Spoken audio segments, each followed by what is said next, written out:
കാസർഗോഡ് വൻ മയക്കുമരുന്ന് വേട്ട.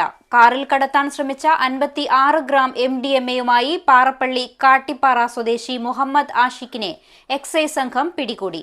കള്ളാർ ടൗണിൽ വെച്ചാണ് കാർ തടഞ്ഞു നിർത്തി പ്രതിയെ സാഹസികമായി അറസ്റ്റ് ചെയ്തത്.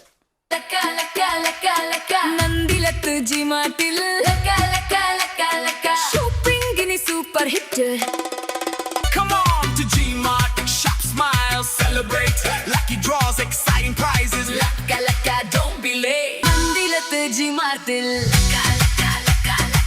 കാസർഗോഡ് കള്ളാർ ടൗണിൽ എക്സൈസ് സംഘം നടത്തിയ മിന്നൽ പരിശോധനയിലാണ് വൻ മയക്കുമരുന്ന് ശേഖരം പിടികൂടിയത്.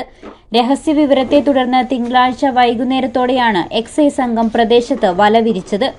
കാറിൽ കടത്താൻ ശ്രമിച്ച 56 ഗ്രാം MDMA-യുമായി അമ്പലത്തറ പാറപ്പള്ളി കാട്ടിപ്പാറ സ്വദേശി മുഹമ്മദ് ആഷിഖാണ് പിടിയിലായത്.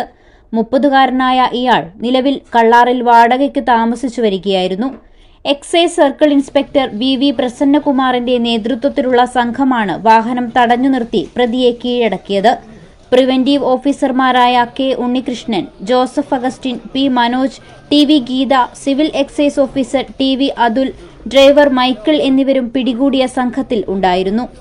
News 14 live, Kasaragod.